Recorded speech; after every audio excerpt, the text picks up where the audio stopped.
Bonjour et bienvenue à toutes et tous à cette conférence en ligne sur la certification des établissements de santé pour la qualité des soins. Nous vous remercions d'être si nombreux et d'avoir répondu présent à ce rendez-vous, malgré la situation difficile dans laquelle vous vous trouvez, nous nous trouvons tous. Avant de démarrer, quelques recommandations techniques et opérationnelles pour garantir le bon déroulement de cette conférence. Si vous avez des difficultés à nous voir ou à nous entendre, pensez à fermer toutes les pages Internet qui seraient ouvertes et débrancher vos appareils connectés à votre réseau. Pour interagir avec nous, vous disposez d'un chat en haut à droite de votre écran. Nous allons commencer cette conférence par 30 minutes de présentation de la nouvelle certification des établissements de santé pour la qualité des soins, avec tout d'abord une intervention de Catherine Gindre, présidente de la commission de certification des établissements de santé, puis ensuite Catherine Grenier, directrice de l'amélioration de la qualité et de la sécurité des soins à la Haute Autorité de Santé, interviendra. Et Anne Chevrier, moi-même, je continuerai sur cette présentation. Ensuite, nous aurons une table ronde avec différents représentants que l'on vous présentera tout à l'heure et nous répondrons bien évidemment à l'ensemble de vos questions. Donc, sans plus attendre, eh bien, je passe la parole à Catherine Gindre. Merci Catherine. Bien, bonjour à toutes et à tous et merci d'avoir répondu effectivement présents aussi nombreux aujourd'hui, ce qui témoigne à l'évidence de votre intérêt mais aussi de votre forte attente autour de cette nouvelle certification des établissements de santé pour la qualité des soins. Alors cette nouvelle certification, vous allez très vite vous en rendre compte, marque une évolution profonde du dispositif d'amélioration de la qualité des soins dans les établissements de santé. Celui-ci a été repensé en profondeur, en ayant pris en compte, bien sûr, les acquis d'une expérience de 20 ans et aussi les besoins d'évolution et d'adaptation nécessaires, souvent exprimés et largement partagés. Ce nouveau dispositif est donc très différent des précédents. Il est profondément différent, tout d'abord, dans sa méthode d'élaboration, puisqu'il est le résultat de 24 mois de travaux, véritable processus de construction collective qui associe étroitement les professionnels de santé, les représentants des usagers, les instances représentatives. Il a même fait l'objet d'une ultime phase de concertation durant l'été afin de prendre en compte les premiers retours d'expérience de la première vague de crise sanitaire. Ce dispositif est profondément différent ensuite dans ses orientations et son contenu, parce que cette démarche est plus médicalisée, directement centrée sur le soin et le résultat pour le patient. Parce qu'elle met à disposition des professionnels et des usagers un outil plus simple, plus accessible, ancré dans les pratiques professionnelles quotidiennes, avec des objectifs qui font sens pour tous. Parce qu'elle s'adapte aux évolutions du système de santé, en valorisant l'insertion des établissements dans leur territoire, et notamment leur lien avec l'ensemble des offreurs de soins et d'accompagnement, mais aussi parce qu'elle s'adapte à chaque établissement, en prenant en compte le profil de chacun, la nature de ses activités, les modes de prise en charge pour rendre chaque évaluation le plus fidèle possible aux réalités de terrain. Elle valorise également les capacités d'adaptation collective en encourageant le travail en équipe et la coordination en équipe. Et elle favorise aussi l'engagement des patients et prend en compte leur expérience. Le dispositif est enfin différent aussi dans sa mise en œuvre qui concilie adaptabilité et progressivité. Vous l'avez déjà constaté, nous avons su nous adapter à des contextes très difficiles et nous allons encore, eu égard à la persistance d'un contexte sanitaire extrêmement compliqué, prendre le temps nécessaire pour réaliser et réussir cette nouvelle étape. Et nous allons pour ce faire procéder en 2 temps.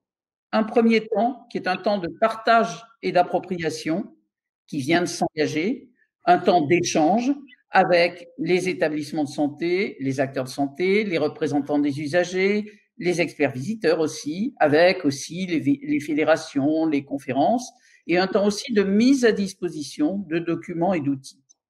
L'objectif est de vous permettre dès à présent, en situation normale comme en situation exceptionnelle, de vous approprier ces nouveaux documents et outils et d'utiliser ces repères actualisés comme des leviers d'amélioration continue de la qualité dans les établissements de santé. Puis viendra un deuxième temps qui sera consacré à la mise en œuvre opérationnelle de la démarche de certification dès le printemps 2021 avec des établissements volontaires et, si la situation sanitaire le permet, à partir de septembre 2021 pour tous les autres.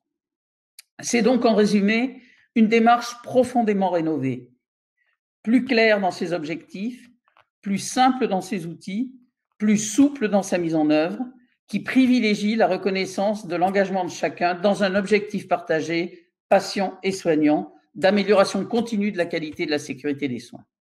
Alors, je vais sans attendre passer la parole à Catherine Grenier pour rentrer dans le vif du sujet et lui permettre de vous exposer en détail ce nouveau dispositif. Bonjour à tous, ravie aussi de vous retrouver. Donc, je vais commencer par vous présenter rapidement un petit rappel sur la certification qui est une mission confiée à la HAS depuis plus de 20 ans et qui a pour objectif de porter une appréciation indépendante sur la qualité et la sécurité des soins dans tous les établissements de santé français, publics et privés. Elle se fonde sur une visite sur site réalisée tous les 4 ans par les experts visiteurs, professionnels en exercice en établissement de santé, formés et habilités par la HAS. La HAS se fonde sur cette évaluation pour prononcer une décision qui est rendue publique.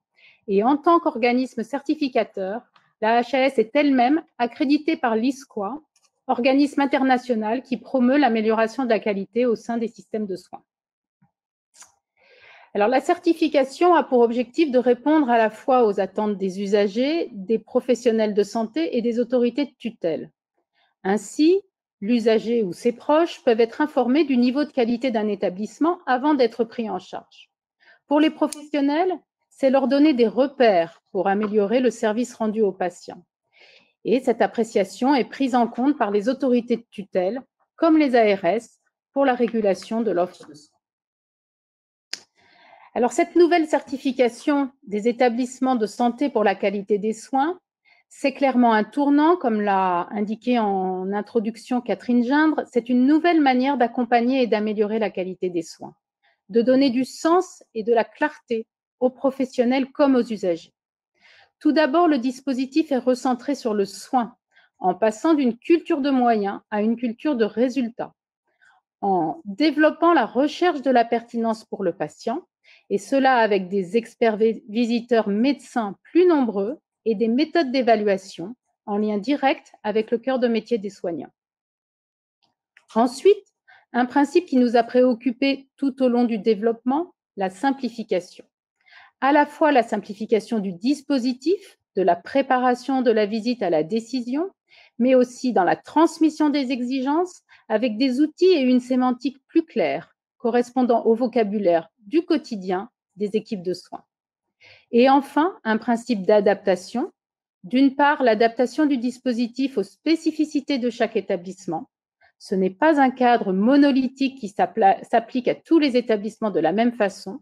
D'autre part, la valorisation de la capacité d'adaptation des équipes qui démontre clairement son utilité durant la crise vécue aujourd'hui par les établissements de santé. Avant de vous présenter le contenu du référentiel, il nous semble important de revenir sur les 4 enjeux qui irriguent l'ensemble de ce référentiel. 4 enjeux qui ont été portés par l'ensemble des acteurs qui ont participé à son développement. Le premier, c'est l'engagement des patients, soit toute forme d'action individuelle ou collective au bénéfice de leur santé, de leur bien-être ou de leur qualité de vie ou de ceux de leurs pairs. Lorsqu'il est donné au patient ou à ses proches la capacité de participer à son projet de soins, la prise en charge est renforcée. De même, il s'agit de valoriser toute mobilisation collective des patients ou des usagers pour l'amélioration de la qualité des soins. Le second enjeu porte sur la culture de l'évaluation, de la pertinence et du résultat. C'est là le fondement de la démarche d'amélioration de la qualité. Chaque équipe analyse le résultat de son activité et cette analyse leur permet de définir les améliorations de leurs pratiques pour en améliorer le résultat pour le patient. Il s'agit, dans le cadre de la certification, non pas de juger de la pertinence ou du résultat, mais de la manière dont les équipes s'emparent de cette démarche. Le troisième enjeu est celui du développement du travail en équipe, qui constitue un levier essentiel de l'amélioration des pratiques. Une bonne coordination entre les acteurs de la prise en charge permet d'éviter les ruptures dans le parcours du patient, mais aussi que chaque professionnel se sente soutenu dans son exercice. Ce travail en équipe doit être développé tant au sein des équipes hospitalières qu'avec l'aval et l'amont de l'hospitalisation.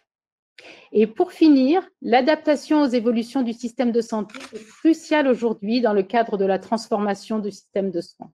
Que cette évolution relève d'une situation sanitaire particulière, d'innovation technologique dont le cycle est accéléré aujourd'hui, ou encore sociale.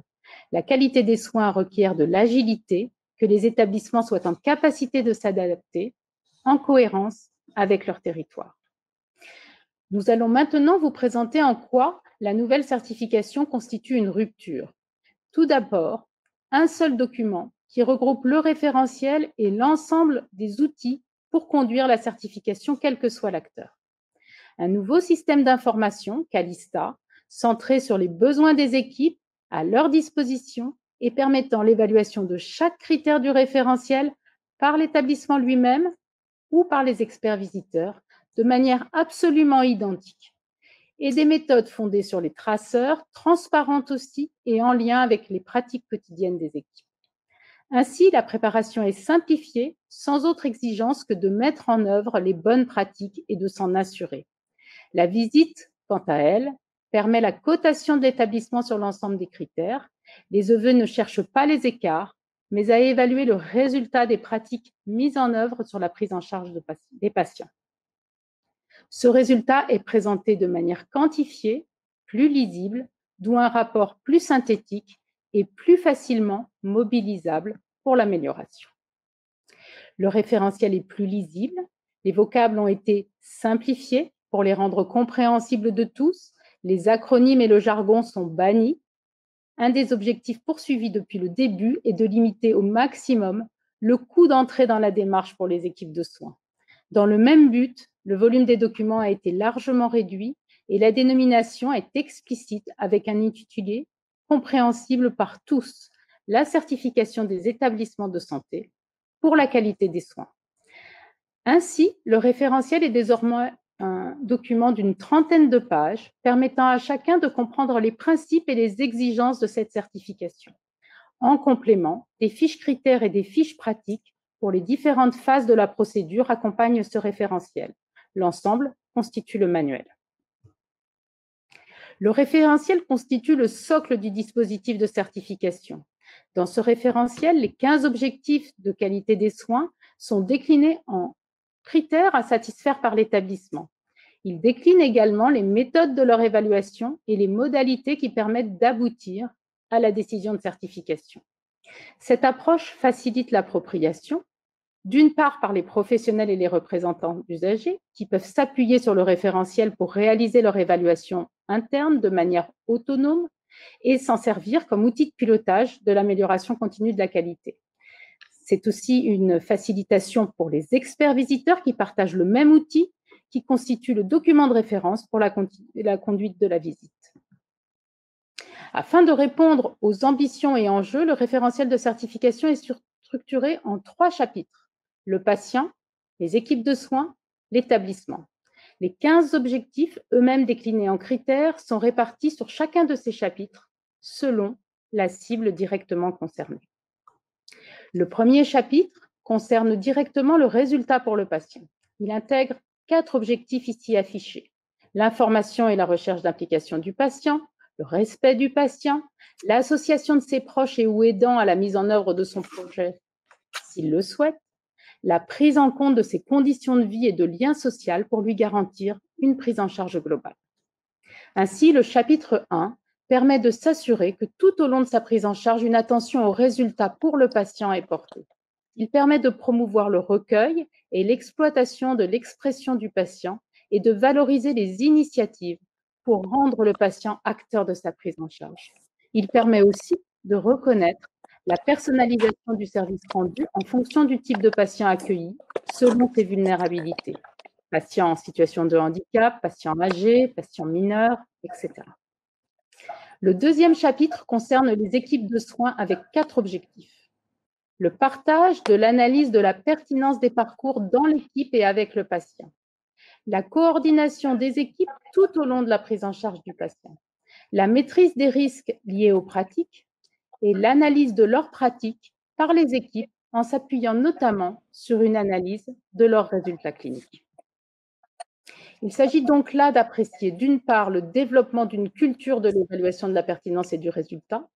Je rappelle que l'objet n'est pas d'évaluer la pertinence et les résultats en tant que tels, mais d'évaluer la maturité des équipes à mesurer, à analyser et à améliorer la pertinence et les résultats de leurs actes. D'autre part, le développement du travail en équipe, moteur d'amélioration des pratiques, considérant qu'il s'agit d'un déterminant clé de la sécurité des soins, comme la littérature actuelle le porte très régulièrement. Le troisième et dernier chapitre concerne l'établissement au travers de sa gouvernance, sa direction et sa commission ou conférence médicale d'établissement. Nous avons priorisé 7 objectifs. L'insertion territoriale de l'établissement en lien avec les autres acteurs de l'offre de soins et médico-sociale. Elle impulse une dynamique forte d'amélioration de la qualité et de la sécurité des soins qui associe et soutient les équipes, ainsi que l'engagement des patients, que ce soit sur le plan individuel ou sur le plan collectif. Ensuite, la mobilisation managériale de la gouvernance auprès des équipes en favorisant le travail en équipe, le développement des compétences et en portant une démarche de qualité de vie au travail. La garantie de réponse adaptée et opérationnelle aux risques que l'établissement identifie lui-même et globalement le développement d'une dynamique d'amélioration continue de la qualité des soins. Ce troisième chapitre constitue la clé de voûte de la qualité et de la sécurité des soins. L'objectif global est de construire une vision intégrée du niveau de qualité de prise en charge des patients et de la démarche qualité mise en place au sein d'un établissement. Cette structuration permet l'analyse croisée entre le résultat pour le patient, les pratiques mises en œuvre par les équipes de soins et la dynamique impulsée par la gouvernance. Voilà ce que moi je voulais vous dire. Je passe maintenant la parole à Anne, pour vous présenter les principes de fonctionnement du référentiel et de la démarche en tant que telle. Merci Anne. Merci Catherine. Donc, comme tu viens de l'énoncer, 3 chapitres. Donc, et vous voyez s'afficher sa structuration avec 3 chapitres, eux-mêmes déclinés en objectifs, eux-mêmes déclinés en critères. Et pour vous aider, eh bien, chacun des critères a une fiche critères que je vais vous présenter tout à l'heure. Alors, 2 types de critères. Les critères génériques vont s'appliquer à l'ensemble des établissements. Et puis, comme Catherine Jeanne et Catherine Grenier vous en ont parlé, une adaptation avec des critères spécifiques qui s'adaptent en fonction de la population que vous prenez en charge, en fonction de votre activité ou en fonction de votre mode de prise en charge. Par exemple, si vous prenez en charge des enfants, les critères spécifiques aux enfants et aux adolescents s'appliqueront. Nous avons aussi une autre spécification, c'est une priorisation des critères. Au global, nous avons 131 critères. La grande majorité sont des critères standards qui correspondent aux attendus. Et puis, il y a des critères impératifs. Il y en a 15 parmi l'ensemble des critères qui correspondent à des exigences prioritaires et des situations, des évaluations de situations que l'on ne veut plus voir.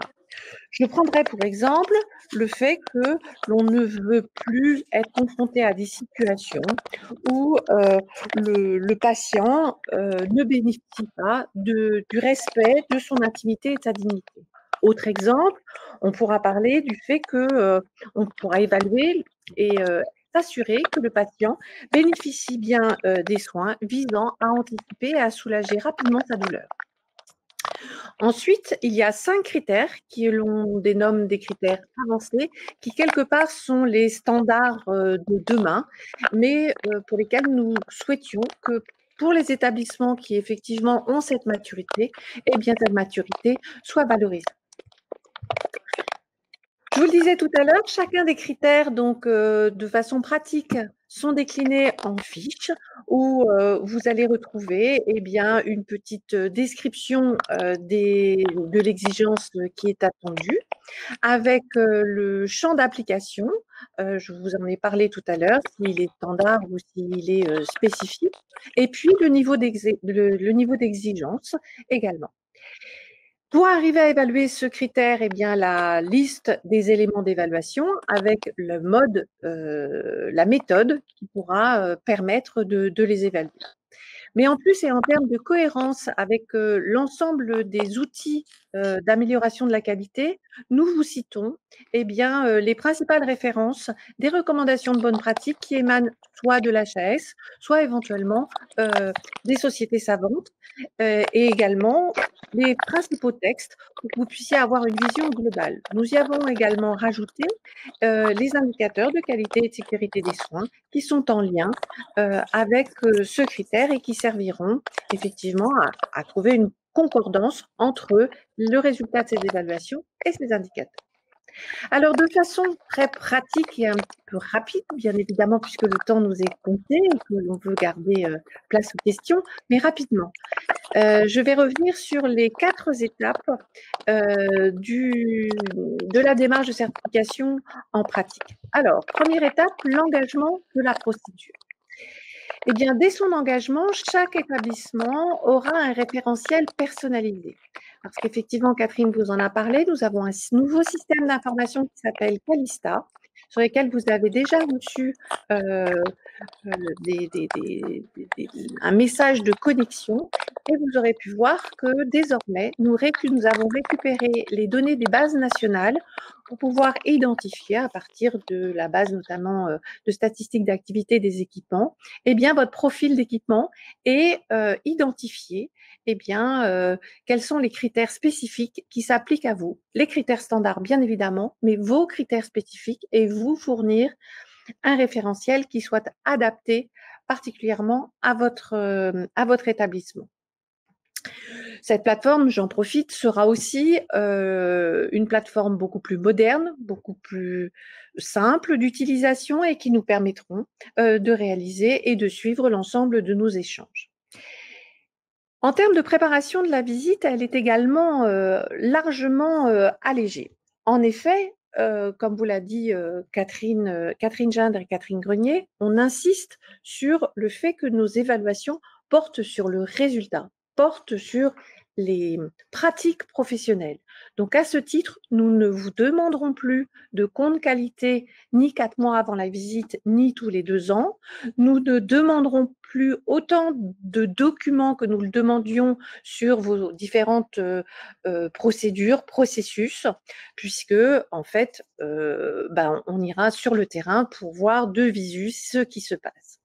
La préparation de la visite, en fait, elle va consister essentiellement à bien caler vos domaines d'activité, à bien caler également le calendrier de la visite, parce que vous verrez, nous avons déployé pas mal de méthodes et nous insistons sur l'écoute des professionnels et des patients. Et à ce titre, nous allons avoir des méthodes sur le terrain beaucoup plus nombreuses, donc rencontrer davantage de personnes, et pour ça, nous allons devoir bien caler le calendrier en fonction de leur disponibilité, bien évidemment, et on s'y adaptera. Donc voilà, et puis on se mettra aussi, on se calera sur vos activités pour bien cerner que ces traceurs correspondent bien à des activités propres de votre établissement qui font sens pour les professionnels et les représentants d'usagers de votre établissement.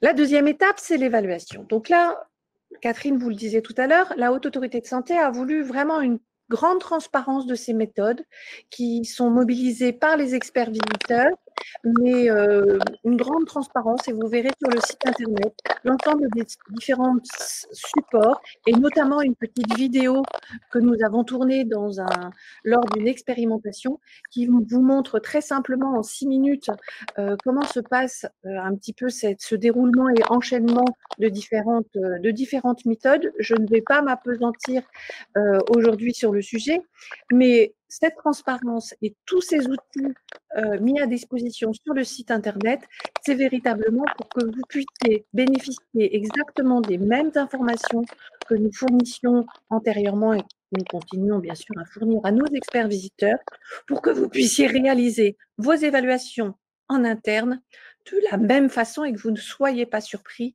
par cette évaluation externe lorsque les experts visiteurs viennent faire leur visite. Par ailleurs, vous aurez aussi un accès aux résultats dès la fin de la visite.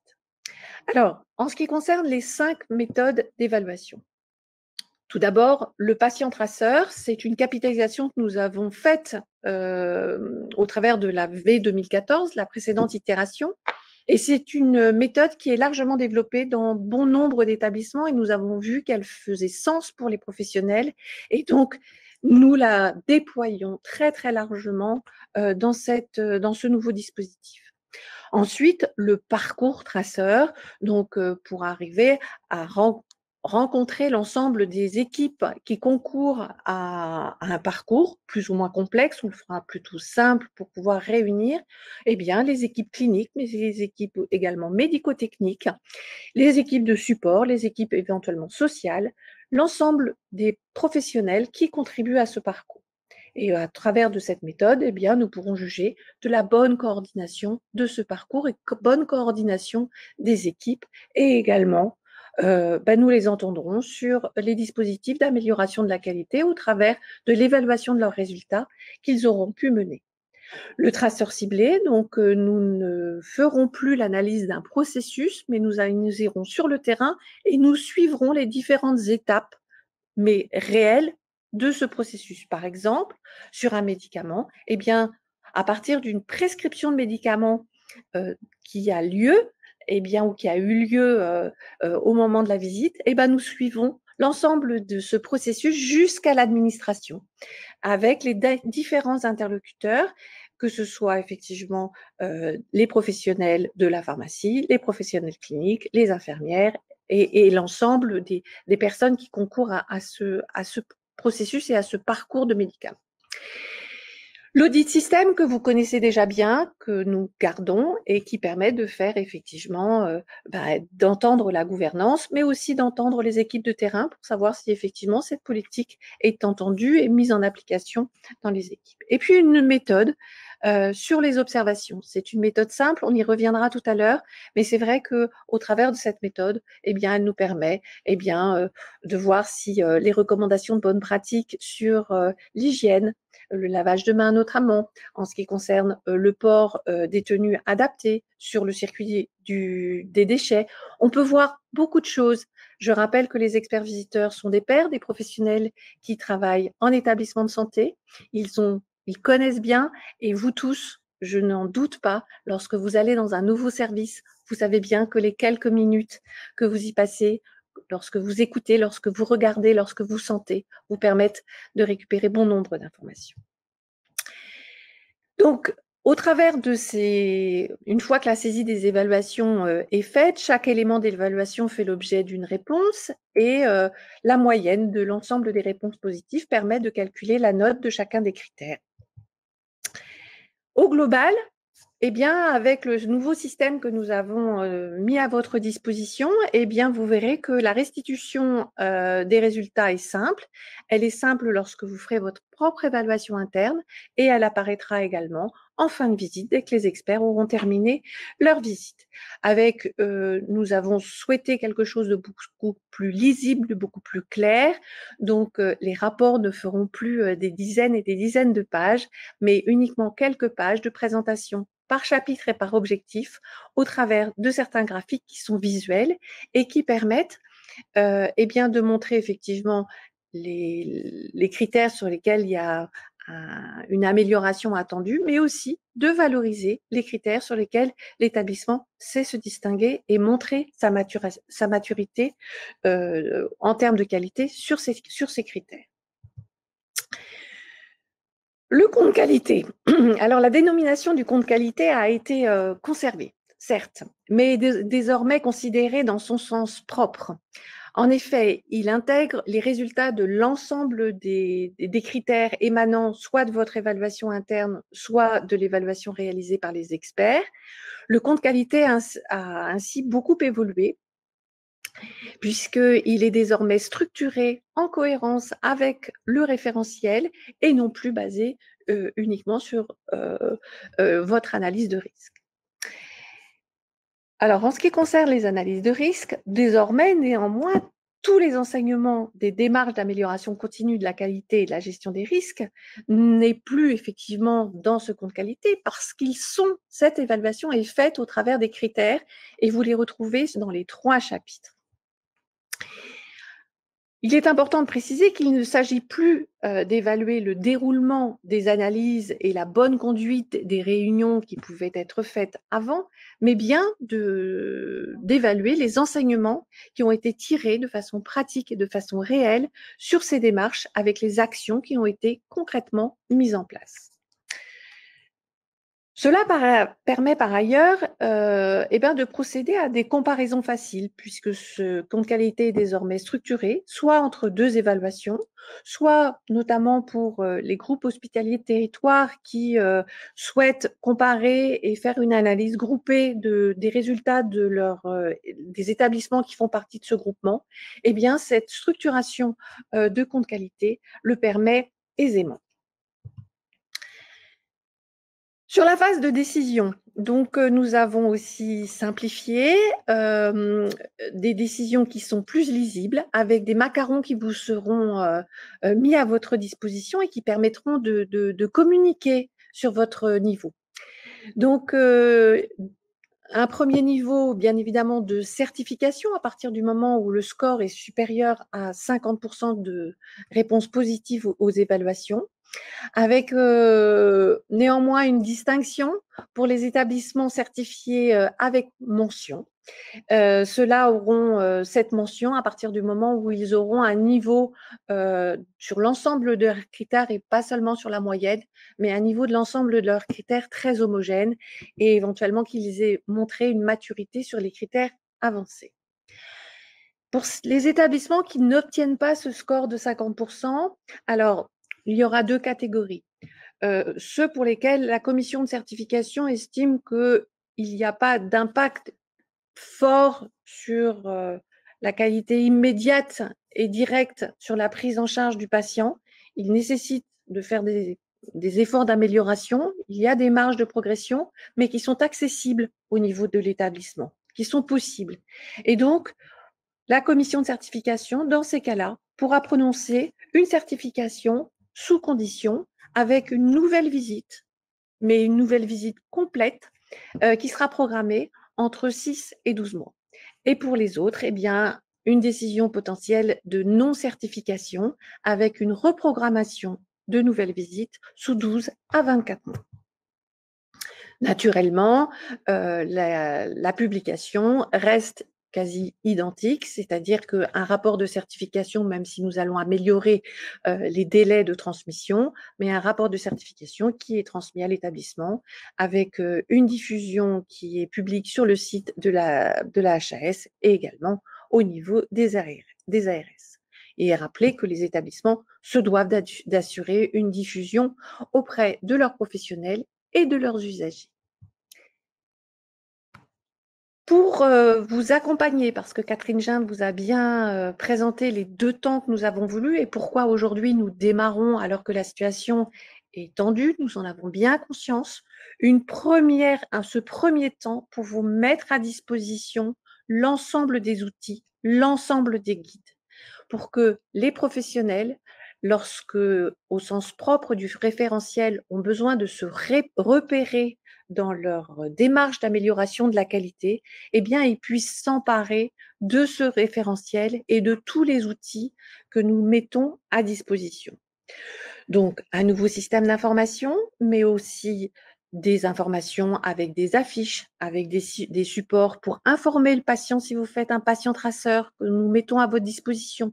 Si vous voulez présenter ce nouveau dispositif au-delà de cette conférence auprès de vos commission médicale d'établissement, vos commissions des soins, votre commission qualité, eh bien, vous verrez sur le site des supports qui sont de différentes formes, certaines en vidéo, certaines des supports format PowerPoint tout simple que vous pourrez vous-même vous approprier, et puis certains avec effectivement une voix si vous n'êtes pas très à l'aise, qui vous permet de tourner cette présentation.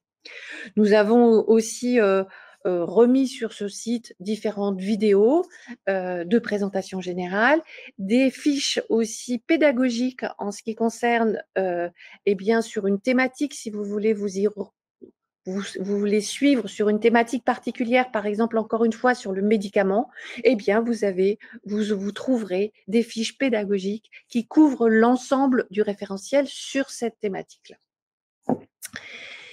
Donc, le site internet de la HAS a été repensé. Nous verrons aussi à reprogrammer, mais dans le deuxième temps, lorsque ce sera possible, donc les réunions régionales, bien évidemment, et nous verrons dans quelles conditions nous le ferons. Nous le ferons en association avec les ARS et avec les structures régionales d'appui. Mais ça, ce sera au printemps, après cette mise à disposition d'outils, après que vous puissiez vous les approprier, eh bien, on fera un point en début d'année pour bien caler ce genre d'autres communications auprès de vous, mais également eh bien, de conforter ou pas le calendrier que nous aurons pu élaborer avec vous pour 2021. Avec, première visite, si la situation sanitaire nous le permet, de premières visites pour des établissements volontaires à partir du mois d'avril jusqu'à l'été 2021. Et puis, nous redémarrerons, si c'est possible, la réalisation des autres visites avec le calendrier qui vous est indiqué dans Calista. Voilà pour conclure cette présentation. Sur le fait que vous le verrez, j'espère que vous le verrez, vous aurez la possibilité d'aller voir tous les dispositifs qu'on a mis à votre disposition, mais au travers de des messages que nous venons de passer toutes les trois, vous verrez que cette démarche est donc beaucoup plus pragmatique, qu'elle laisse l'initiative aux équipes d'organiser leurs pratiques pour atteindre les résultats par les méthodes qu'ils jugent les plus appropriées, qu'une implication accrue du patient beaucoup plus importante dans cette nouvelle itération, et une meilleure coordination effectivement des équipes et une dynamique d'amélioration continue des soins. Donc voilà, sur cette présentation, je vais passer maintenant et je vous remercie bien évidemment de votre attention. Nous allons poursuivre cette conférence et je vous propose maintenant d'ouvrir la table ronde. Je vais accueillir et chacun pourra se présenter et on pourra et vous expliquera en quelques mots eh bien ce qu'il connaît de ce nouveau dispositif, puisque nous avons essayé de regrouper à la fois des témoins eh bien des expérimentations que nous avons réalisées en établissement de santé, mais aussi des témoins de certains qui nous ont accompagnés dans la construction de ce dispositif et que nous avons également concerté pour l'élaboration de ce dispositif. Je vais donc passer la parole à Sylvia Benzaken. Sylvia, je te laisse te présenter. Merci.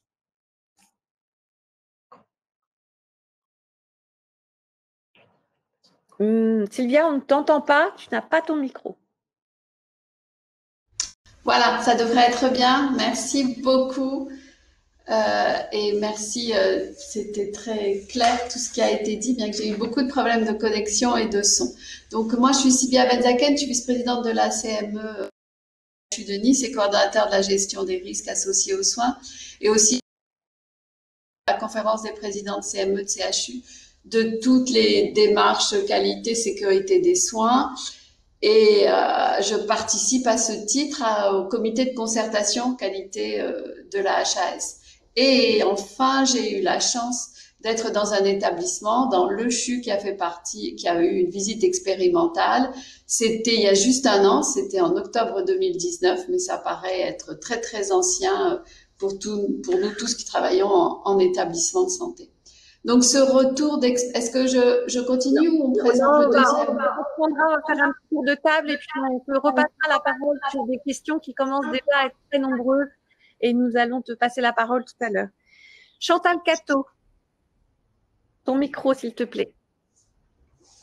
Donc Chantal Catteau, je suis représentante des usagers association Le Lien, membre de la commission de certification et j'ai pu participer, bénéficier d'une visite d'observation au centre hospitalier de Versailles. Donc j'aurais quelques mots aussi à dire sur ce retour d'expérience, mais peut-être que ce n'est pas tout de suite et je veux bien en dire quelques mots. Mais je voudrais plus détailler tout à l'heure. Merci. Merci Jean-Philippe. Je vais passer la parole à Jean-Philippe Lecamus. Pareil, il faut activer le micro s'il vous plaît. Donc directeur des soins, directeur qualité au sein de l'établissement public de santé mentale.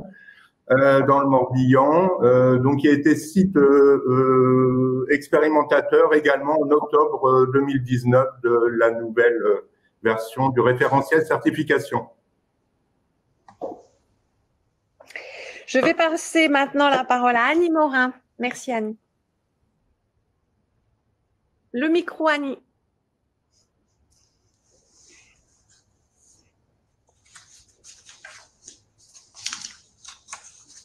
De la commission de certification des établissements de santé. Je participe aussi à la commission de concertation. J'ai eu le plaisir de participer à pas mal de groupes de travail. J'ai aussi eu le plaisir de participer à une expérimentation. Alors, je ne sais pas si nous reprendrons la parole tout à l'heure pour faire part de notre expérience. Merci Annie. Ensuite, Dorothée Pasquier, avec l'activation du micro. Dorothée, s'il te plaît. Bonjour à tous, je suis Dorothée Pasquier, la directrice de la clinique Turin à Paris du groupe Almaviva et je suis également expert visiteur de la Haute Autorité de Santé. Et notre établissement, en fait, a pu participer à une visite d'expérimentation de la V2020 en novembre 2019. Merci. Je passerai enfin la parole à Pierre Rénal.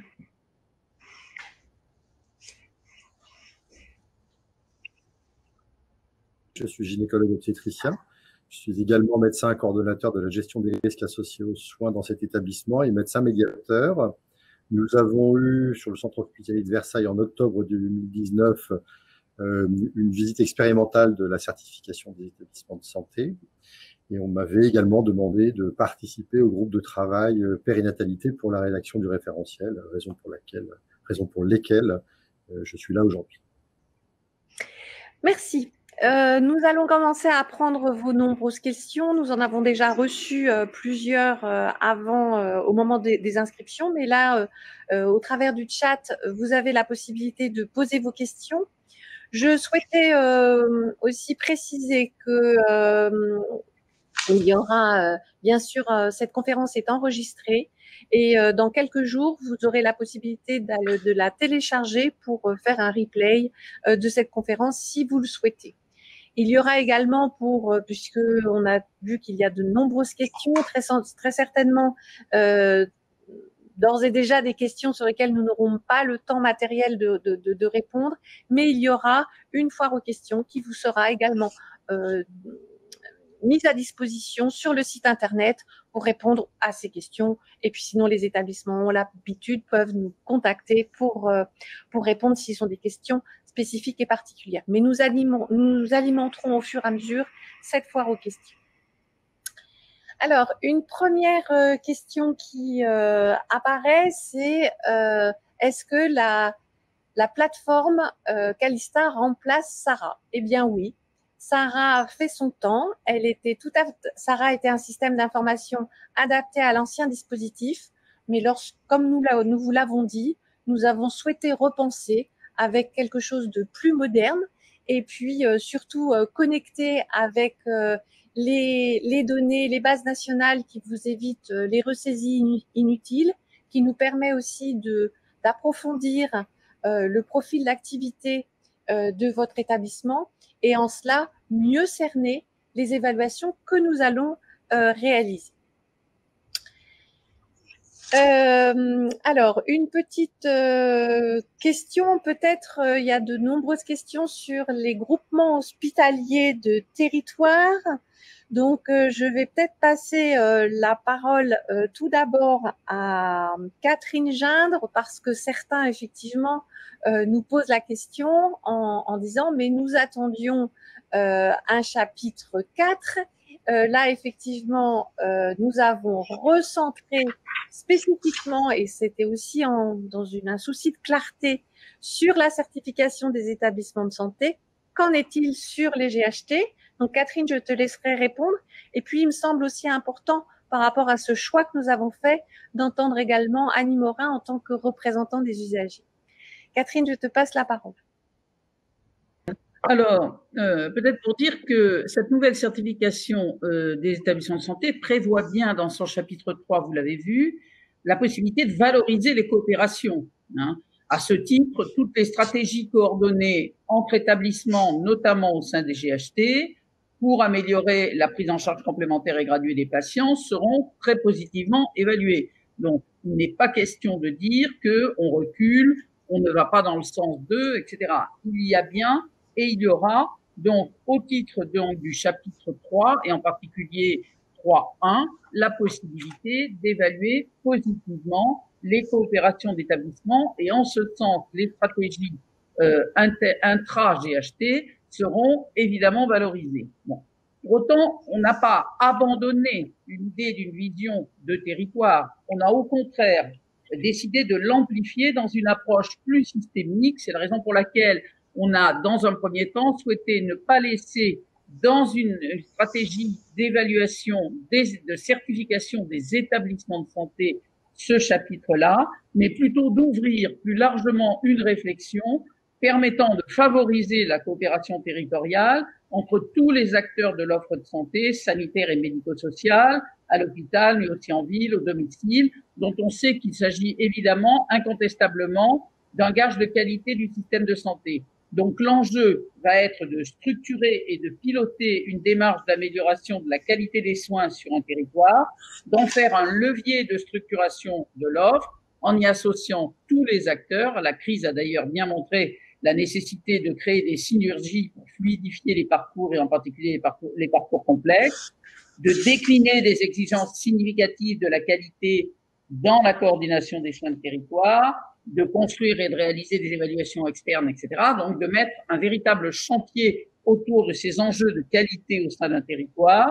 C'est le sens d'un travail que nous allons amorcer dès le début de l'année 2021, une réflexion qui est prioritaire pour nous, à laquelle vous serez très largement associés. Annie, est-ce que tu pourrais donner ton approche aussi en tant que représentant des usagers pour donner ce sens que nous avons voulu donner en certifiant les établissements de santé et spécifiques? Oui, ce que j'ai envie de vous dire là, c'est que pour ce qui est de la mise en place des groupements hospitaliers de territoire, en fait, l'essentiel de la population ne sait pas qu'une nouvelle organisation hospitalière s'est mise en place pour, en principe, participer à la fluidité de leur parcours sur le territoire.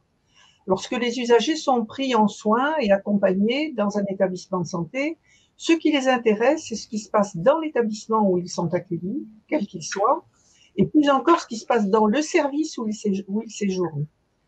Pour le représentant des usagers, en établissement, ce qui anime sa vigilance, c'est le déroulement des soins, la coordination entre les professionnels, la bientraitance, dont le socle est bien sûr le respect des droits, la protection du capital santé des patients, sans oublier les proches, et la continuité des soins à la sortie.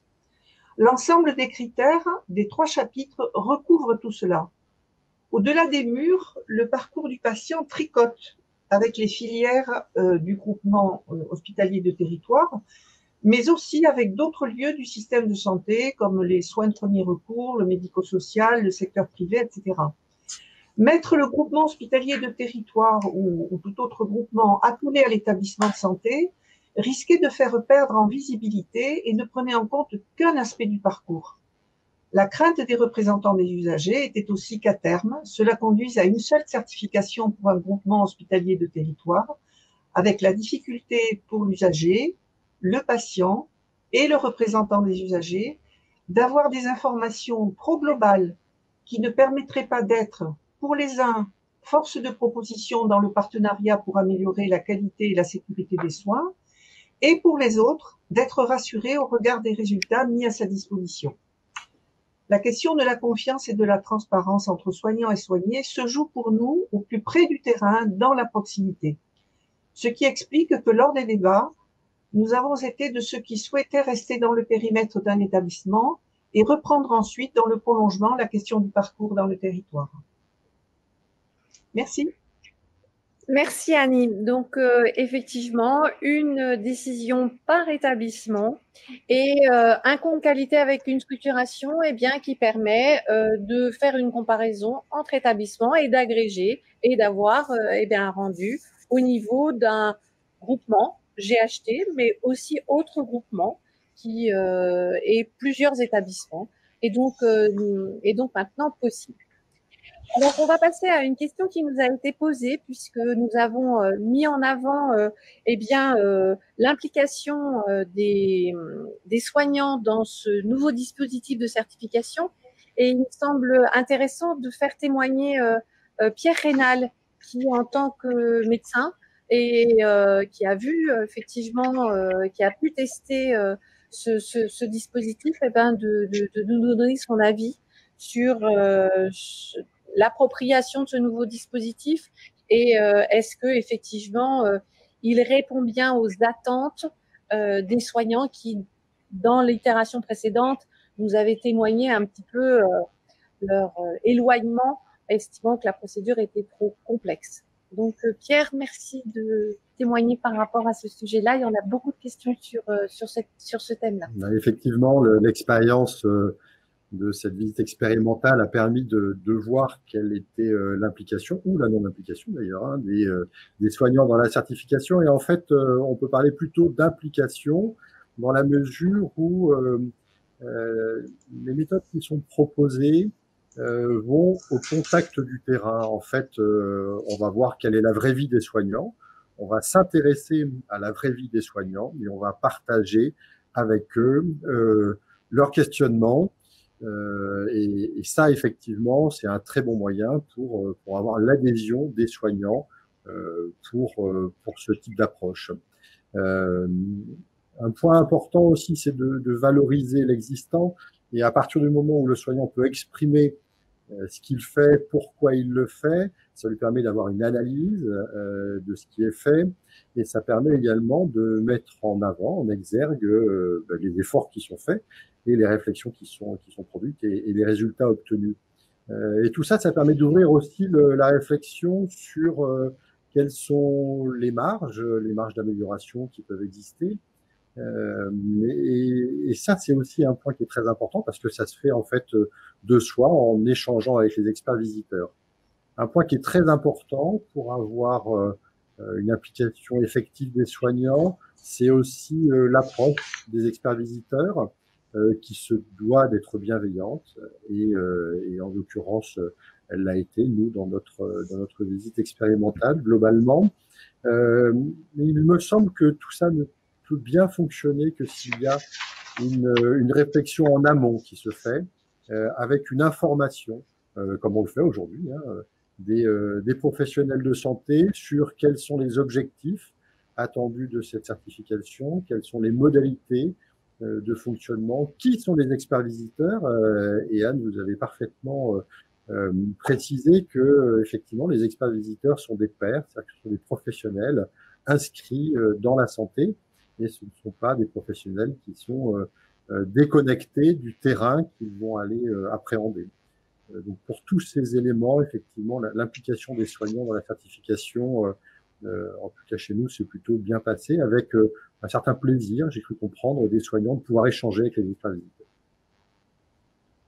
Alors, je compléterai Pierre par rapport, et je saisirai l'occasion, puisque vous avez parlé des experts visiteurs, pour mentionner à tous, bien que nous avons fait une campagne large de recrutement d'experts visiteurs, puisque nous avons augmenté leur nombre, et maintenant plus de 50% sont des médecins, avec soit un profil d'expert visiteur classique, soit en support, avec un profil de médecin patient traceur, cela intervenant de façon ponctuelle pendant la visite pour la méthode patient traceur, parce que, je vous l'ai dit tout à l'heure, on va surdéployer cette méthode parce qu'elle parle et elle donne la parole aux patients et aux soignants.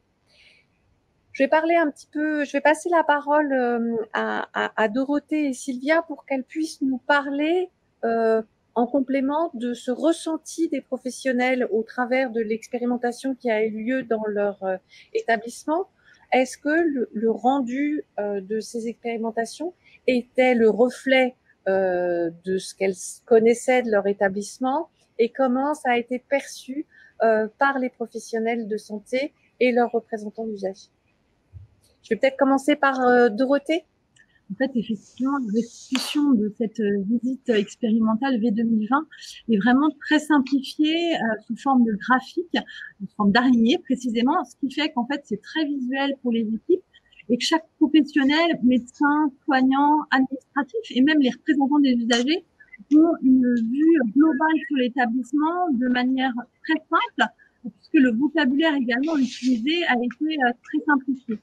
On a vraiment reconnu notre établissement dans cette restitution, puisqu'en fait, c'était vraiment dans la continuité des échanges qu'on a pu avoir les experts visiteurs avec nos professionnels sur le terrain.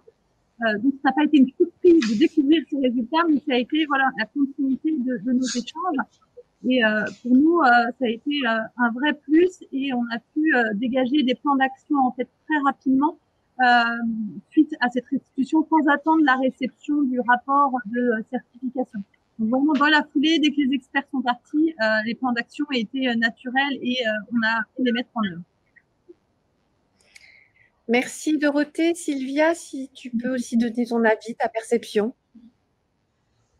C'était un moment important. Il y a toujours beaucoup de stress autour d'une certification et une visite expérimentale. Mais là, on avait été déstressés. Il n'y avait pas de compte qualité. Les experts visiteurs connaissaient aussi peu que nous le nouveau manuel.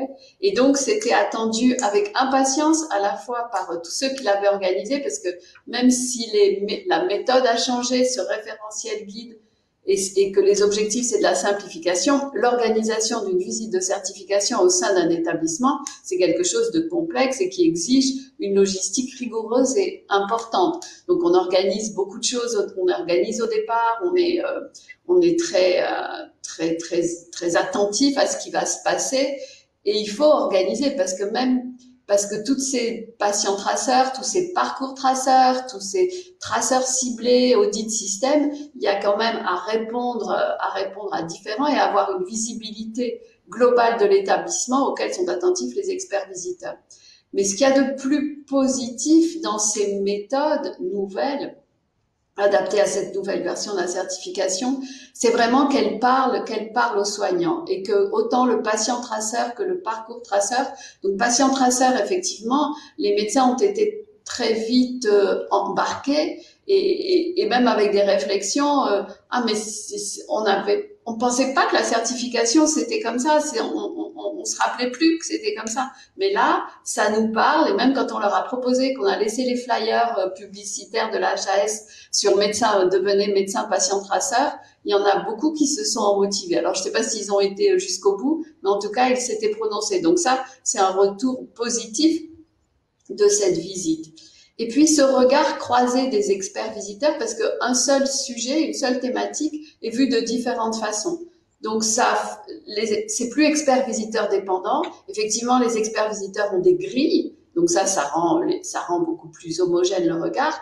Mais le multiple regard par ces différentes méthodes, par le patient traceur, par le traceur ciblé, par exemple, pour le médicament, ça peut être vu de différentes façons. Je pense que ça, c'est très important et c'est ça qui rapproche le plus de la réalité du terrain.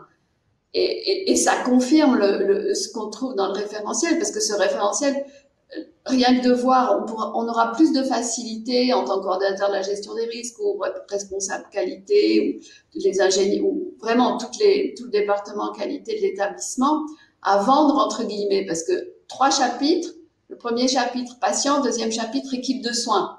Donc, ça montre bien l'implication et la certification qui répond à ces thématiques. Et ça, jusqu'à présent, c'était plus vu comme des audits de processus, et c'est là-dessus qu'on va vraiment travailler. Et comme l'a dit Dorothée, dès le départ des experts visiteurs, on a essayé de profiter, de rebondir de cette appropriation et de cette nouvelle vision de la certification par les soignants et les médecins en particulier. Et Sylvia, est-ce que le rendu, alors comme tu l'as dit, avec un établissement qui n'était pas préparé au référentiel, avec des experts qui n'étaient pas formés puisqu'on était en phase de construction, mais je vous rassure, on aura un programme très solide pour les experts visiteurs. Est-ce que ce rendu était véritablement fidèle à l'image que vous aviez de votre maturité en termes de qualité au CHU de Nice? C'était plus qu'impressionnant la façon dont ça correspondait à la réalité de terrain, et où c'est vrai qu'on a toujours ce décalage entre un terrain où tout fonctionne. Effectivement, les patients sont soignés. Il faut pas oublier que la certification, elle vient lorsque un établissement est en marche. C'est pas une photo où tout s'arrête en même temps. Et donc, c'était très impressionnant de voir comment il a été démontré à la fin de la visite, comment a été valorisé et positivé toutes ces actions, cette prise en charge, ce partenariat avec les patients, et notamment les patients experts, les patients partenaires, et tout ce dispositif mis en place, ces prises en charge, mais où on savait qu'on avait plus de mal, ne serait-ce que dans la gouvernance, dans la politique globale. Donc là, la réalité de terrain a bien été vue. Et ce qui pouvait pêcher dans les organisations, on va dire, plus stratégiques et qui étaient bien plus en amont que le soin, a été vu par les experts visiteurs. Donc, est-ce que ce sont les nouvelles méthodes? Est-ce que c'était la qualité et la formation des experts visiteurs? Je pense que c'est un peu des deux. Et puis, comme l'a dit Pierre Reynal, c'est important que les experts visiteurs, comme l'établissement, s'adaptent en permanence, parce qu'avec parcours traceur, patient traceur, il faut que les professionnels soient disponibles en permanence, et que ça peut être plus difficile, il peut y avoir des urgences. Donc, il faut que cette adaptation des professionnels aille aussi avec une adaptation des experts visiteurs au moment de la visite, et même qu'ils sachent rebondir autour des grilles, et que ces grilles soient une méthode de base, mais qu'ils sachent aussi valoriser ce qui se passe au sein des équipes. Merci. Je vais passer la parole pour avoir l'éclairage aussi des représentants des usagers, puisque Annie et Chantal ont participé à ces expérimentations, et j'aimerais avoir leur témoignage sur leur approche quant à la signification de l'engagement de l'usager qui est attendu dans le référentiel, peut-être répondre à ces éléments-là. Il est vrai qu'il y aura une conférence dédiée pour les représentants d'usagers avec les associations, avec l'ensemble des associations au mois de décembre. Nous sommes au mois de décembre, pardon, le 8 décembre. Mais néanmoins, j'aimerais quand même avoir quelques mots sur ce sujet-là, et puis votre perception en tant qu'observatrice. Comment vous avez pu vivre ça, puisque nous avons rencontré bien évidemment les représentants des usagers lors de ces visites. Je vais passer la parole à Annie pour démarrer. Oui, merci. Je vais rebondir un peu sur ce qu'a évoqué Sylvia, puisque j'ai eu le plaisir d'être dans l'établissement dont elle a parlé. Mais je vais le dire avec mes mots, hein. Donc, mes mots de représentant d'usagers, et tout ça pour vous dire que c'est une chose d'avoir une première mouture d'un document, et puis c'en est une autre d'aller sur le terrain pour le mettre en musique, surtout avec un regard de non-professionnel qui découvre en même temps l'effet de ruche qui est ressenti à tous les niveaux dans ces moments forts pour un établissement. Je n'ai participé à la visite expérimentale que sur 2 jours. D'abord, le sentiment que le terrain était vraiment très présent, et que les échanges ont été très vite authentiques, dans le sens où les 2 parties apprenaient des choses de l'autre. D'un côté, attention et souci de bien comprendre ce qui était recherché par les experts visiteurs, et de l'autre, un professionnalisme qui identifiait très vite la façon de questionner sans paraître trop intrusif, et de sortir le nez du questionnaire qui était proposé comme fil rouge.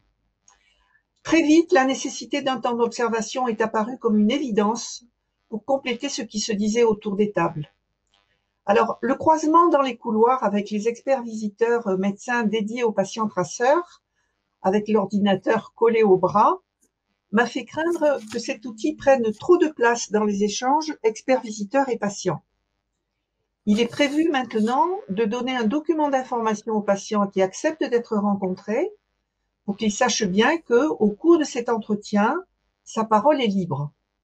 Dans la formation par ailleurs proposée aux experts visiteurs, ils sont particulièrement sensibilisés au fait que, face aux patients en particulier, l'entretien ne doit pas être ressenti comme un interrogatoire pour cocher des cases sur un PC. La technique a aussi pris sa place, et là je souris, lorsque nous nous sommes trouvés autour d'une table avec une équipe pour aborder un parcours traceur, sans pouvoir connecter l'ordinateur. Et donc, pas possible de tracer si le critère était rempli ou pas. En tant que représentant des usagers, mon intérêt s'est porté, un petit peu de pillage au passage, s'est porté vers un projet de l'établissement sur le partenariat avec l'usager et j'ai pu me rapprocher de patients qui étaient impliqués dans ce projet. Il a été mis en évidence aussi que les professionnels de terrain étaient sûrement plus sollicités dans les méthodes d'évaluation et ils ont très vite, en toute simplicité, évoqué leur pratique au quotidien en toute transparence face à un autre professionnel et évoqué qu'ils n'avaient pas toujours le retour sur des actions prévues ou entreprises, notamment avec la méthode du traceur ciblé qui a été exploitée. Il y a toujours, bien sûr, les moments un peu solennels où la gouvernance est présente, le ton n'y est pas le même, et il est bien sûr toujours plus facile de valoriser certains aspects que d'attirer l'attention sur des choses perfectibles. Et puis, il y avait les temps d'échange entre experts visiteurs, et là, deux sujets. L'établissement, qui avait accepté de jouer le jeu, mais aussi les écueils à éviter ou la vigilance à avoir et qui devait profiter à la communauté des experts visiteurs. L'exercice a été sûrement très instructif pour l'observateur que j'étais et s'impliquer permet aussi de belles rencontres. Alors, je ne sais pas s'il faut que je continue avec le... Pardon ? On a beaucoup de questions, Annie, donc on va peut-être passer la parole à Chantal pour son ressenti aussi d'observatrice. Merci, Annie. Moi, ça va être beaucoup plus synthétique. Je vais donc reprendre le retour d'expérience. Je reprends un petit peu les propos de Monsieur Reynal. Donc, tout d'abord, moi, je voulais remercier quand même la Haute Autorité de Santé de m'avoir permis de participer à cette expérimentation. J'ai pu remarquer et souligner tout au long de la visite le respect des valeurs, l'écoute et la bienveillance au nom de tous. Alors, après 2 jours de rencontres et d'échanges avec les professionnels de Versailles et l'équipe d'experts visiteurs, bien sûr, dans tous les sens, puisque nous démarrions quelque chose d'assez nouveau, déjà l'entrée le premier jour où les représentants d'usagers sont présents. Ensuite, après chaque jour où nous étions à faire le retour d'expérience, et puis enfin le rapport, la finalisation à la fin de la visite, ça ont été des temps très très forts. Moi, ce que j'ai trouvé aussi d'intéressant, c'est que ce nouveau référentiel, à travers des méthodes innovantes, a permis de favoriser le travailler ensemble, le collectif, la co-construction et le travail en équipe qui s'est vraiment été souligné.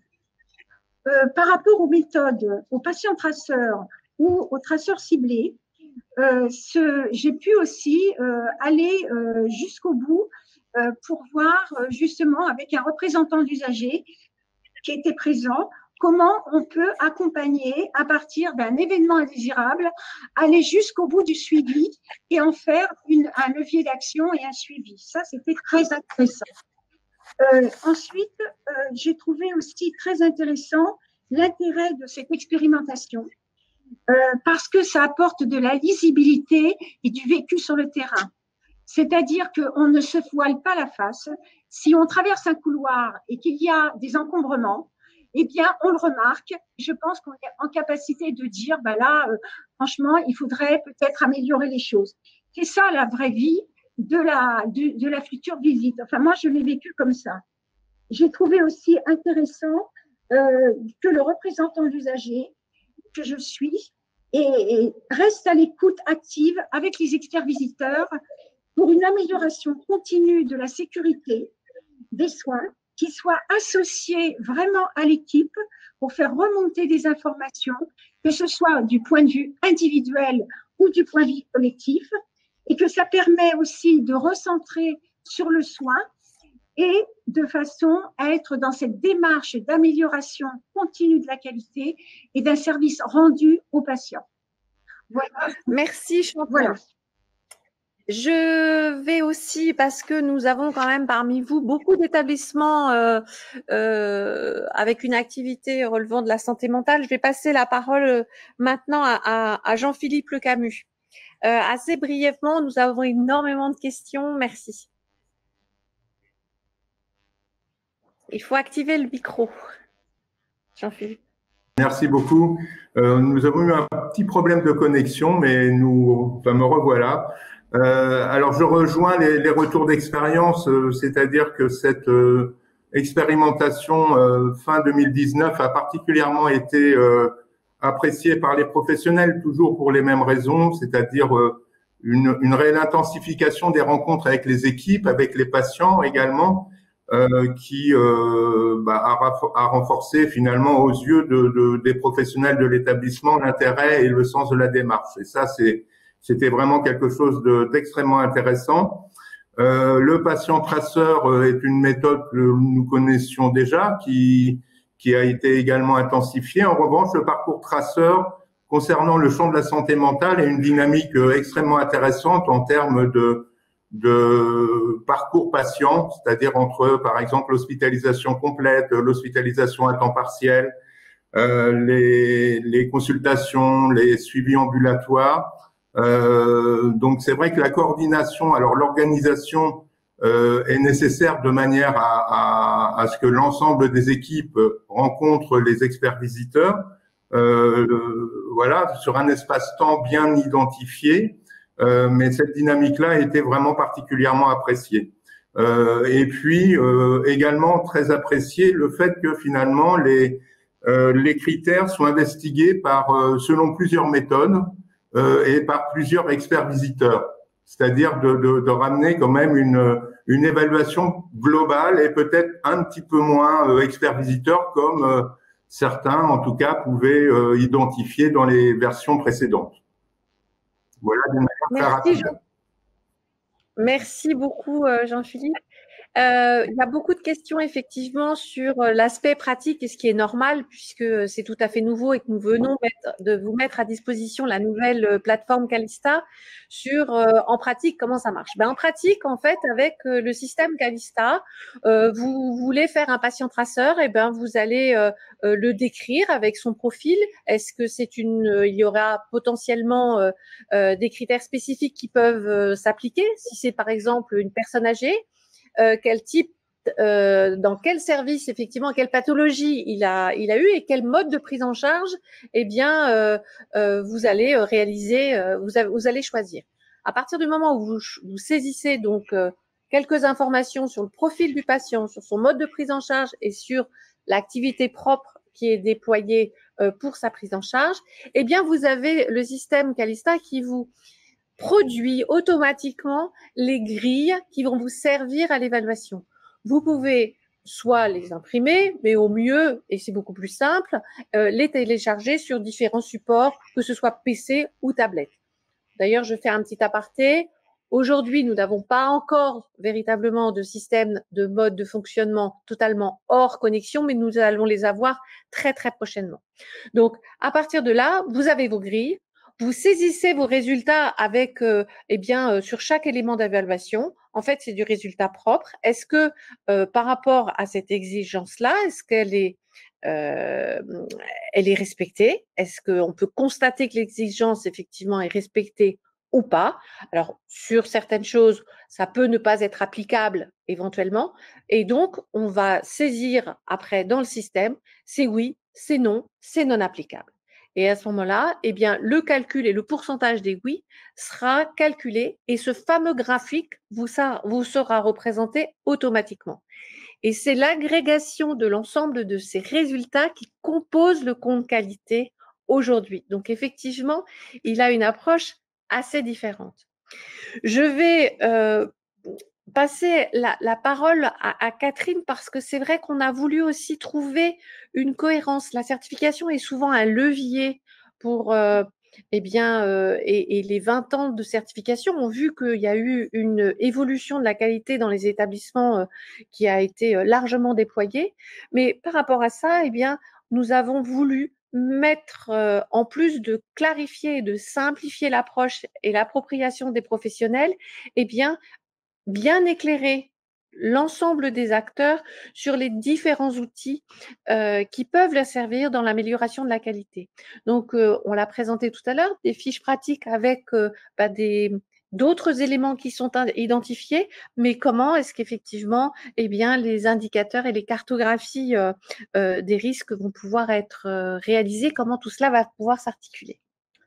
Merci Anne. Oui, alors peut-être parce que je dirais qu'il faut qu'on retombe sur nos fondamentaux, toutes les méthodes que nous avons, les méthodes et outils que nous avons déployés auparavant, il faut qu'ils retrouvent leur place et cette nouvelle certification n'a absolument pas pour but de remettre en cause ces méthodes, mais plutôt, comme l'a dit Anne dans sa présentation, de dire que ces méthodes sont finalement aujourd'hui appropriées par les établissements et leurs équipes et que ce n'est plus à nous de dire comment faire, mais plutôt de regarder le résultat et de laisser les équipes s'approprier les méthodes. Mais toutes les méthodes restent des méthodes utiles. Tout ce qui a été fait dans le cadre du compte qualité sur la cartographie des risques ou tout ce qui a été fait historiquement, même je reviens sur des méthodes et des expériences plus anciennes de certification avec l'évaluation des pratiques professionnelles, par exemple, avec les CREX, avec les RMM, toutes ces méthodes ont bien entendu leurs bénéfices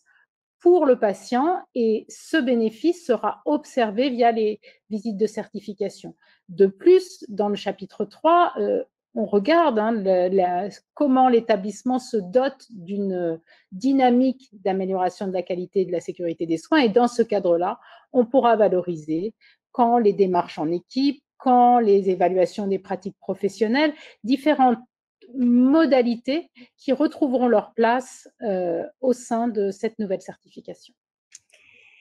Et je crois pour vraiment approfondir dans cette approche et que effectivement ce référentiel vous serve dans votre démarche courante et que ce ne soit pas que ponctuel mais que ça puisse vous servir, et bien pour vos évaluations internes, donc vous avez tous les outils et rassurez-vous, vous pouvez vous exercer largement puisque l'évaluation interne ne sera pas obligatoirement transmise à la Haute Autorité de Santé. On va même aller plus loin.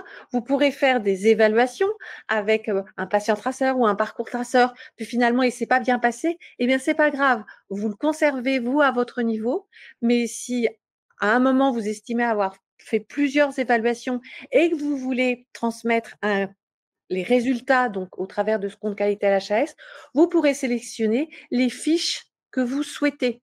Donc, vous n'êtes pas obligé, c'est pas parce que vous saisissez ça dans Calista que c'est transmis, que ce sera analysé, etc.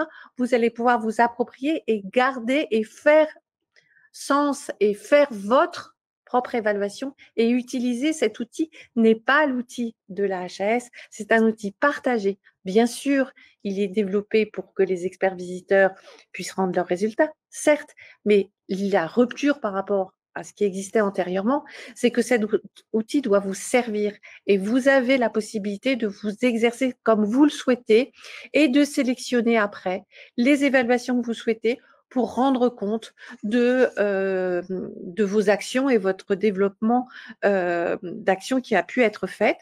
Donc ça, c'est effectivement possible. Il y a aussi, je reprends dans les différentes questions, beaucoup de questions sur le calendrier. Alors, tout d'abord, vous avez vu un premier, si les conditions le permettent, donc des premières évaluations avec des établissements volontaires à partir d'avril et à partir de septembre pour les autres. Comment ça se passe?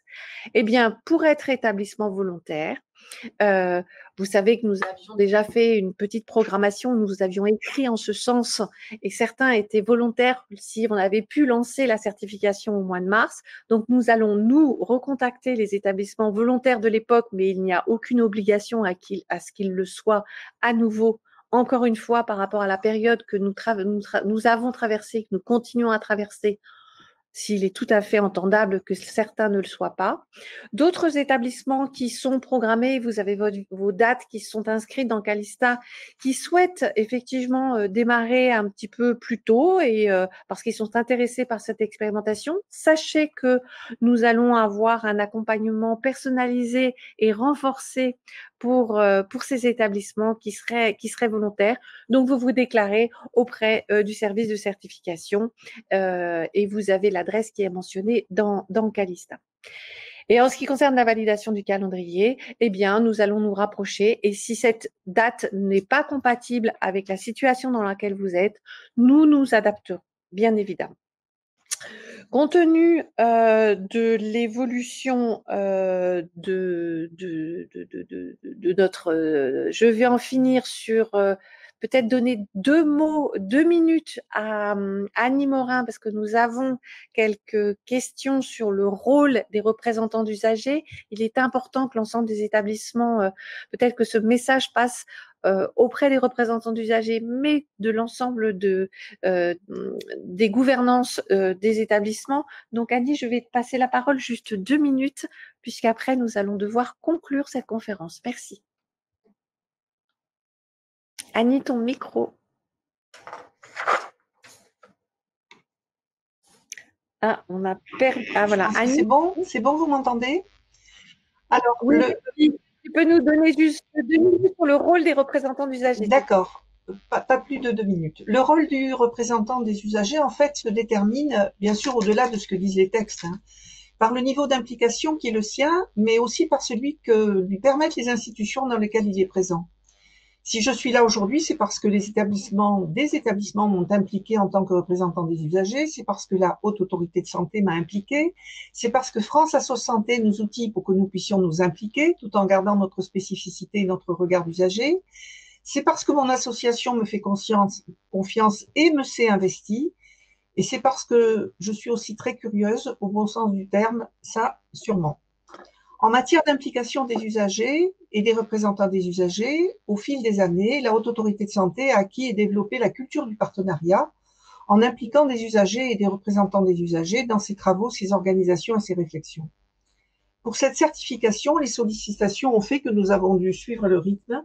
Implication, discussion, argumentation, co-construction n'ont pas été de 20 mots. Et j'ai une pensée pour une de nos collègues qui nous a quittés il n'y a pas très longtemps, et qui a été très présente au cours de cette implication. Je parle de Véronique pour ceux qui la connaissent. Avec les professionnels et les équipes de la Haute Autorité de Santé, nous avons aussi tiré les leçons des démarches et des visites passées, en veillant à rappeler que notre présence est prévue à certaines étapes de la visite, à la réunion d'ouverture, bilan journalier du matin, restitution en fin de visite, que lors de la rencontre entre les experts visiteurs et les représentants des usagers, l'établissement n'est pas présent. Nous avons voulu aussi être pédagogiques en proposant un guide d'entretien pour cadrer cette rencontre experts-visiteurs représentants des usagers, dont les modalités, il faut le dire, étaient très hétérogènes en fonction des experts-visiteurs et des représentants des usagers. Ce guide a pour ambition de démystifier un peu ce que l'on entend par implication des représentants des usagers. Il fait partie des fiches pratiques partagées par tous les acteurs pour une meilleure compréhension des attendus. Je le dis avec le sourire, il nous a paru utile de rappeler ce qu'était un représentant des usagers. Nous avons expliqué que le représentant des usagers a tout à gagner à s'impliquer dans la vie institutionnelle de l'établissement s'il veut répondre à ce qui est attendu de son mandat, à savoir porter la parole des usagers, s'appuyer sur cette parole pour améliorer le collectif, porter un regard extérieur. Il arrive de l'extérieur justement et c'est encore quelquefois, de moins en moins, un frein ou un partenaire auquel on ne pense pas. Merci Annie. Je vais devoir, parce que le temps passe très vite. J'avais terminé. Merci Merci Annie. Je vais maintenant devoir clôturer cet échange, malheureusement. Donc, un grand merci à tous ceux qui ont pu participer, qui ont posé leurs questions dans ces moments que l'on sait difficiles. Vous aurez accès sur Internet, donc à une fois aux questions et au replay. Donc, merci à tous nos intervenants, bien évidemment. Et je vais passer la parole à Catherine Gindre pour clore cette conférence. Un grand merci à tous. J'ai l'impression qu'on a un petit souci de connexion de Catherine Gindre, donc je vais me permettre de conclure en sachant que si elle revient, je lui rends bien évidemment la parole sans problème. Je vais d'abord tous vous remercier pour votre présence. Vous avez été nombreux à participer. Nous remercions aussi particulièrement tous les intervenants qui sont, comme vous tous, des professionnels de terrain et des représentants d'usagers. Je pense que c'était important que vous ayez en sus de nos interventions ce retour d'expérience. Je voudrais vous rappeler que le calendrier est adapté au contexte sanitaire qui s'impose à nous comme à vous, avec, donc je rappelle, 2 phases, et nous ne lançons pas la certification aujourd'hui, nous lançons une phase d'appropriation du dispositif. La phase de mise en œuvre viendra, si tout va bien, au printemps. Sinon, nous aviserons et vous en serez informés. Voilà, je vous remercie beaucoup. Je vois que Catherine Gindre n'est pas arrivée. Je voudrais vous dire aussi que pour ma part, ça fait 20 ans que je connais de près ou de loin ce dispositif de certification et qu'il entame une phase importante de sa démarche d'amélioration continue de la qualité, et j'espère que cette symétrie sera positive à la fois pour les établissements et pour la haute autorité. Je vous remercie. Merci. Au revoir. Merci à tous.